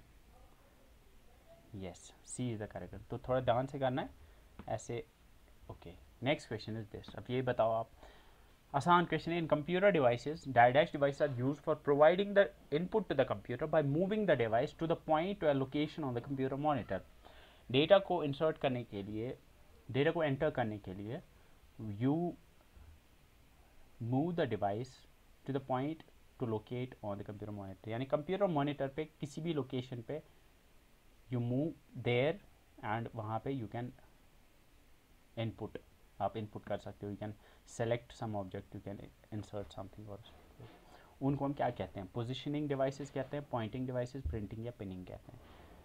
प्रिंटिंग कहते हैं, पोजिशनिंग कहते हैं, या पिनिंग कहते हैं। पोजिशनिंग डिवाइस नहीं पढ़ा हमने, पिनिंग डिवाइस नहीं पढ़ा। प्रिंटिंग डिवाइस से तो इनपुट नहीं दे सकते, तो आउटपुट है पॉइंटिंग डिवाइस का करेक्ट आंसर। पॉइंटिंग डिवाइसेस को हम कहते हैं पॉइंट एंड ड्रॉ डिवाइसेस भी। These are those type of devices जो कि यूज़ करते हैं हम for to locate some position on the computer screen. ठीक है, पॉइंट एंड ड्रॉ में आपका एग्जाम्पल माउस है, जॉयस्टिक है, ट्रैक पैड है, गेम पैड है, जॉयस्टिक एट्सेट्रा, ये सारे आते हैं। ठीक है, तो these are the examples. Poynting stick मैंने पढ़ाया है, पॉइंटिंग स्टिक आपके कीबोर्ड के बिल्कुल बीच में होती है। ट्रैक बॉल एट्सेट्रा, ये सारे इसके एग्जाम्पल्स हैं। ठीक है, next is full form of D RAM. आसान क्वेश्चन है, you all must be knowing this. D RAM की full form, what is the full form of D RAM. D RAM stands for, yes, dynamic RAM, यानी dynamic random access memory. So dynamic random access memory is something that. ठीक है, then मैंने आपको उसके बारे में पढ़ाया था, समथिंग कॉल्ड एज DDR4 या DDR पढ़ाया था मैंने। DDR रैम के अंदर होता है, DDR4 something like that. DDR की फुल फॉर्म क्या होती है। मैंने पढ़ाया था DDR4 DDR, ये DDR जब मैंने डिफरेंट टाइप्स ऑफ पढ़ाए थे रैम, तो DDR रैम होती है एक, उसकी फुल फॉर्म क्या है, what does DDR stand for. DDR4 अगर आप देखो आज आपके कंप्यूटर में रैम को लिखा होगा, रैम मतलब अगर आप स्पेसिफिकेशन देखोगे you will be able to identify कि वहाँ पे लिखा होता है DDR4 रैम है इसमें। तो DDR की फुल फॉर्म होती है double data rate, double data rate, double data rate, ठीक है। डबल डेटा रेट या DDR जो है it's a type of RAM. Different types of RAM क्या है ये आपको नोट्स में भी मिल जाएगा, ये मैंने पढ़ाया भी है, ठीक है। डबल डेटा रेट, ठीक है, double data rate. Okay, next question is this. अब ये बताओ, आप ये करके दिखाओ। आप एक तरफ से रजिस्टर्स दिए हुए हैं, दूसरी तरफ से आपके ये दिए हुए हैं उनकी फंक्शंस। सो एक तरफ से मेमोरी एड्रेस रजिस्टर है, दूसरी तरफ से एक्यूमुलेटर है, थर्ड इज़ प्रोग्राम कंट्रोल, या इसको हम, मैंने बोला आपको इसको प्रोग्राम काउंटर भी कहते हैं। तो एक ही चीज़ है प्रोग्राम कंट्रोल या प्रोग्राम काउंटर, ठीक है। अब कौन सा होल्ड करता है address of the next instruction, कौन सा होल्ड करता है address of the active memory location, कौन सा एक्यूमुलेट करता है रिजल्ट्स एंड डेटा जिसके ऊपर ऑपरेशन होना बाकी है। तो पहला देखते हैं हम, the address of the next instruction. याद मैंने पहले भी बोला है कि address of the next instruction is inside, yes it's inside the program counter या प्रोग्राम कंट्रोल। तो 3 जाएगा 1 के साथ, 3 जाएगा 1 के साथ, तो या फिर B है या C है, ठीक है। Then hold the address of the active memory location. Active memory location का एड्रेस कहाँ होता है, ये होता है मेमोरी एड्रेस रजिस्टर में, ठीक है। मेमोरी बफर रजिस्टर में डेटा होता है from the access from the memory, लेकिन मेमोरी एड्रेस रजिस्टर में होता है address from the active memory location. तो 1 2 के साथ है, 1 2 के साथ है, तो 1 2 के साथ इस वाले में है, B में है। Then there is accumulator, accumulator hold the results that are to be operated upon, जो अभी इंटरमीडिएट है, जो फाइनल नहीं है अभी, वो कहाँ पे आपके वो 3, तो 2 जो है वो 3 के साथ जाएगा। So option B would be the correct answer, ठीक है, ठीक है, option B is the correct answer. So यहाँ पे यू कैन सी सबके फंक्शंस मैंने बहुत बार रिपीट की है, अब तो आपको ये आना चाहिए। अब आप बताओ memories that are read only या रीड ओनली जो है उनको क्या कहते हैं। SDD यानी SDD, it should be SSD not SDD, it should be SSD यानी solid state drive. Solid state drive जो है ये एक सेकेंडरी मेमोरी स्टोरेज है, नॉन वोलेटाइल है, लेकिन इसमें डेटा रीड भी हो सकता है, राइट भी हो सकता है। तो ये जो है ये रीड ओनली नहीं है, क्योंकि you can put data into it, you can delete data from it, ठीक है, ठीक है। नेक्स्ट इज HDD यानी हार्ड डिस्क ड्राइव, ये भी इसमें डेटा डाल भी सकते हैं, इससे डेटा निकाल भी सकते हैं, तो दोनों आएगा।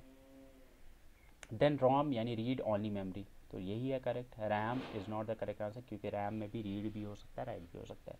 ROM is the correct answer. So next question is digest provides backup power and saves the computer from turning off when there is a power failure. Backup power and provides computer, saves computer from turning off when the power there is a power failure. जब light चली जाती है तो ये power provide करता है computer को। USB नहीं, USB तो एक पोर्ट है। PPT ये PPT तो power point presentation, power point को कहते हैं। SMPS and UPS, UPS is the correct answer. UPS stands for uninterrupted power supply, uninterrupted power supply. UPS एक डिवाइस, हार्डवेयर डिवाइस होती है, बेसिकली आप मान सकते हो एक तरह की बैटरी होती है। अगर लाइट चली जाती है तो ये कंप्यूटर को प्रोवाइड करता है पावर। बेसिकली जो डेस्कटॉप कंप्यूटर्स होते थे, आपके लैपटॉप में तो बैटरी होती है, वो चार्ज होती है। यूपीएस क्या होता है, यूपीएस आप मान सकते हो ये डेस्कटॉप की बैटरी होती थी, ये बाहर लगता था, एंड अगर लाइट चली जाती थी तो यूपीएस से आप कंप्यूटर को चला सकते थे, तो एकदम से आपका कंप्यूटर ऑफ नहीं होता था, ठीक है। Next question is this, die dash is an impact printer. आसान क्वेश्चन है, इनमें से कौन सा इम्पैक्ट प्रिंटर है। इंकजेट नहीं, ये तो नॉन इम्पैक्ट है। लेज़र ये भी नॉन इम्पैक्ट है। Dot matrix yes it's an impact printer. Toy printer नहीं, ये तो कुछ नहीं है। So C is the correct answer. Dot matrix एक इम्पैक्ट प्रिंटर है, सेम वही चीज़ है। इम्पैक्ट प्रिंटर्स में we have dot matrix, daisy wheel, drum, chain and band. Non impact में इंकजेट, लेज़र और थर्मल प्रिंटर्स हैं, ठीक है। नेक्स्ट क्वेश्चन, अब ये बताओ what is the full form CRT in context of display device. Display devices की जब हम बात करते हैं तो CRT की फुल फॉर्म क्या होती है। तो अगर आपको याद होगा CRT stand for not crystal ray tube but it stand for the cathode ray tube, cathode ray tube. So cathode ray tube या CRT, ये पुराने जो कंप्यूटर्स थे, इस तरह के जो मॉनिटर्स थे, मॉनिटर्स जो फ्लैट मॉनिटर्स थे, उनमें ये इस तरह का अंदर से जो मैकेनिज्म होता है that's called as cathode ray tube. उनमें क्या होता है, यू कैन सी दिस कि आगे ये स्क्रीन है जो फॉस्फोरस कोटिंग होती है इसके ऊपर, पीछे जो है यहाँ पे एक इलेक्ट्रॉन गन होती है, you can see there is an electron gun, ये इलेक्ट्रॉन्स फायर करती हैं, और यहाँ पे ये डिफ्लेक्टर्स होते हैं। ये डिफ्लेक्टर्स, एक होता है वाई डिफ्लेक्टर और दूसरा होता है एक्स डिफ्लेक्टर। वाई डिफ्लेक्टर ऊपर और नीचे डिफ्लेक्ट करते हैं, एक्स एंड वाई आगे और पीछे, यानी लेफ़्ट राइट डिफ्लेक्ट करते हैं। तो ये यहाँ से जो इलेक्ट्रॉन्स आते हैं, ये डिफ्लेक्टर्स उसको स्क्रीन के अलग अलग लोकेशंस पे डिफ्लेक्ट करके आपके सामने इमेज ड्रॉ करते हैं।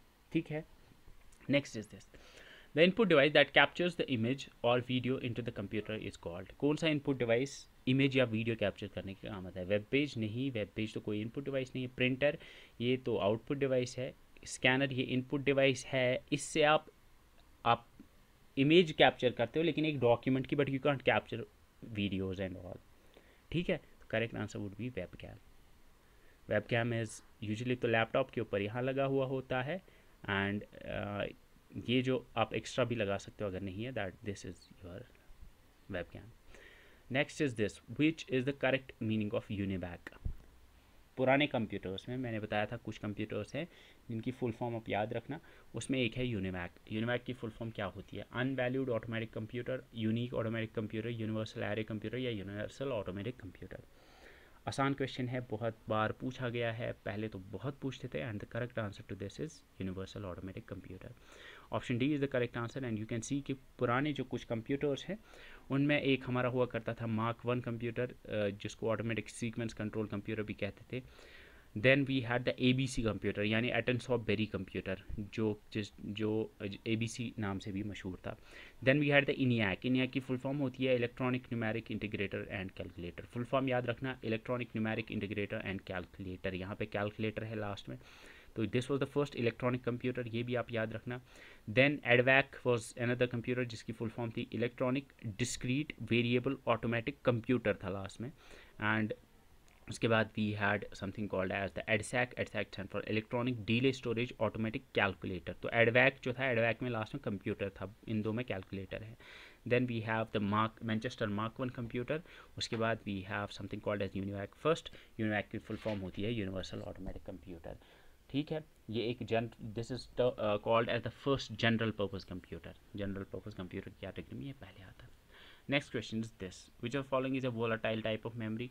हमने बोला था कि वो वाली मेमोरीज जिनके अंदर जो डेटा है वो पावर ऑफ होने पे ख़त्म हो जाता है, that they are called as a volatile type of memory. Printer तो मेमोरी डिवाइस ही नहीं है। हार्ड डिस्क एक non volatile secondary storage device है, तो ये तो नहीं आएगा, ये तो नॉन वोलाटाइल है। रोम भी नॉन वोलाटाइल है, क्योंकि रोम के अंदर जो डेटा होता है वो हमेशा रहता है। हमने देखा था ROM chip and all, I hope वो आपको याद है। RAM is a volatile form of memory, क्योंकि इसके अंदर जो डेटा होता है वो सारा डिलीट हो जाता है जब कंप्यूटर ऑन हो जाता है। ठीक है, ऑफ हो जाता है। Next question is this, the action of a computer to load an operating system into the computer's main memory और random access memory is called. Computer जब यहाँ पे लिखा है कि ऑपरेटिंग सिस्टम को सेकेंडरी स्टोरेज से रैम में लाने को हम क्या कहते हैं? क्या उसको लॉगिन कहते हैं, बूटिंग कहते हैं, स्टोरिंग कहते हैं या लोडिंग कहते हैं?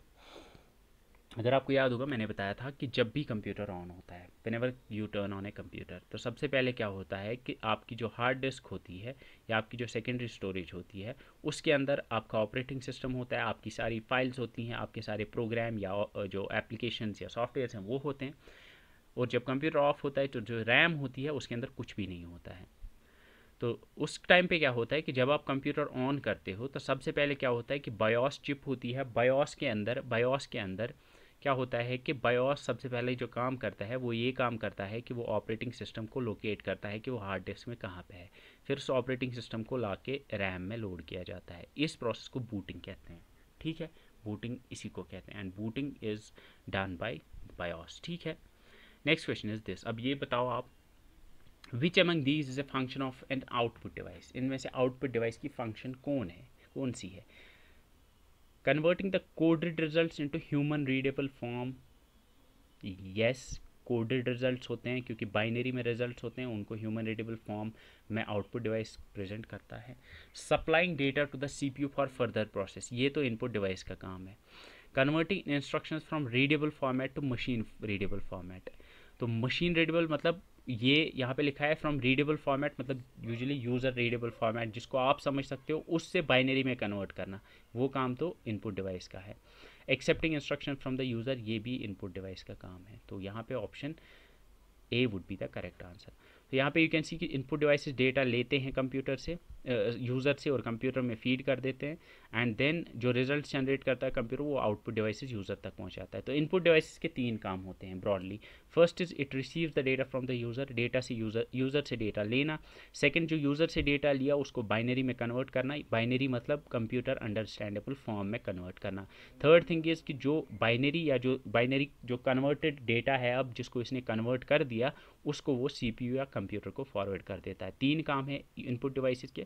आउटपुट डिवाइस के बिल्कुल ऑपोजिट काम है, ये कंप्यूटर से डेटा रिसीव करता है, ना कि यूज़र से। तो पहला ये है। सेकेंड इज़ कि जहाँ पे जो इनपुट डिवाइसेस थे वो कन्वर्ट करते थे कंप्यूटर अंडरस्टैंडेबल फॉर्म में डेटा को, यहाँ पे ये कंप्यूटर अंडरस्टैंडेबल फॉर्म से ह्यूमन अंडरस्टैंडेबल फॉर्म या ह्यूमन रीडेबल फॉर्म में डेटा को कन्वर्ट करते हैं। और थर्ड, जो कन्वर्टेड रिजल्ट्स हैं, यानी ह्यूमन रीडेबल फॉर्म में जब उसको कन्वर्ट कर दिया, फिर प्रेजेंट करते हैं उनको टू द यूज़र। ठीक है, I hope this is clear. अब इनमें से which one of the following is a ROM type, इनमें से कौन रॉम की एक टाइप है? D ROM, P ROM, S ROM या ए ROM?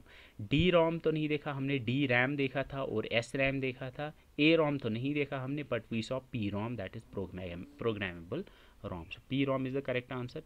We saw different types of ROMs. We saw M ROM, that is masked ROM. We saw P ROM, that's programmable ROM. We saw erasable ROM, that's erasable.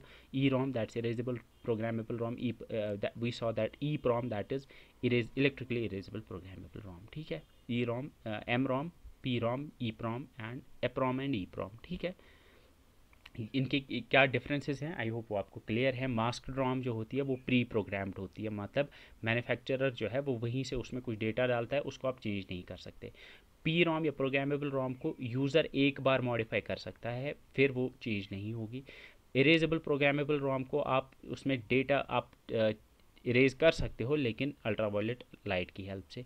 And electrically erasable में data electrically आप erase कर सकते हो electrical signal से। ठीक है, next is this, which of the following device convert sound signals to an electric signal? इनमें से कौन सा डिवाइस साउंड को इलेक्ट्रिकल सिग्नल्स में कन्वर्ट करता है? Is it a stylus, is it a microphone, is it a camera और is it a speaker? तो पहला है यहाँ पे साउंड सिग्नल है। स्टाइलस क्या है? स्टाइलस वो इनपुट डिवाइस है, जो पेन होता है ना, जो पुराने टच फ़ोन्स के साथ आता था या सैमसंग के गैलेक्सी फ़ोन्स के साथ आता है, जिससे आप, वो बेसिकली एक पॉइंटिंग डिवाइस है, तो उसका साउंड के साथ तो कोई कनेक्शन नहीं है। कैमरा का साउंड के साथ कनेक्शन नहीं है। अब यहाँ पे माइक्रोफोन और स्पीकर है। माइक्रोफोन और स्पीकर में से क्या आएगा? यस, जो लोग माइक्रोफोन बता रहे हैं वो बिल्कुल करेक्ट है, क्योंकि माइक्रोफोन जो है वो हमारी साउंड को इलेक्ट्रिकल सिग्नल में कन्वर्ट करता है, माइक जो होती है। तो स्पीकर का उल्टा होता है, स्पीकर कन्वर्ट करता है इलेक्ट्रिकल सिग्नल को साउंड सिग्नल में। ठीक है, सो यू कैन सी कि जो हम बात करते हैं वो साउंड होती है, यानी एनालॉग सिग्नल होती है। जो माइक्रोफोन होता है या माइक होती है, वो उस सिग्नल को इलेक्ट्रिकल सिग्नल में कन्वर्ट करती है, तभी जाके वो ट्रैवल कर सकती है थ्रू वायर्स, और फिर आगे जाके वो फ़ोन में लैपटॉप में जाती है, जहाँ पे साउंड कार्ड होता है। वो साउंड कार्ड उसको डिजिटल फॉर्म या बाइनरी में कन्वर्ट करता है। अब यहाँ बताओ आप, device is a hardware device that transfer the digital signals between the computer and the communication channel.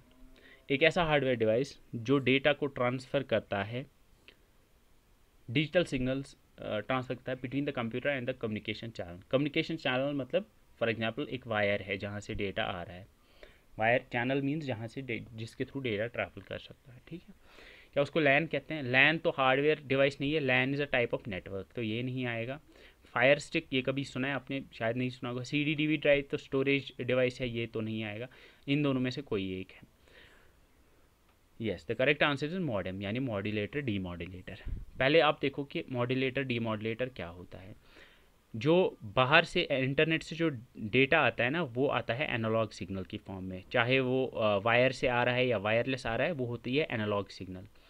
आपका कंप्यूटर समझता है डिजिटल, तो बीच में एक होता है something called as a modem. बीच में जो मॉडेम होता है, उस मॉडेम का काम होता है इस एनालॉग सिग्नल को डिजिटल में कन्वर्ट करना, ठीक है। उसको कहते हैं डीमॉड्यूलेशन, डीमॉड्यूलेशन। और जब यहाँ से डेटा जाता है तो पहले डिजिटल सिग्नल होगी, उस डिजिटल को एनालॉग में कन्वर्ट करना होता है, तो उसको कहते हैं मॉड्यूलेशन। तो मॉडेम दो काम करता है, मॉड्यूलेशन एंड डीमॉड्यूलेशन, ठीक है। मॉड्यूलेशन का मतलब होता है डिजिटल टू एनालॉग और डीमॉड्यूलेशन का मतलब एनालॉग टू डिजिटल। तो ये काम कौन करता है, ये मॉडेम करता है।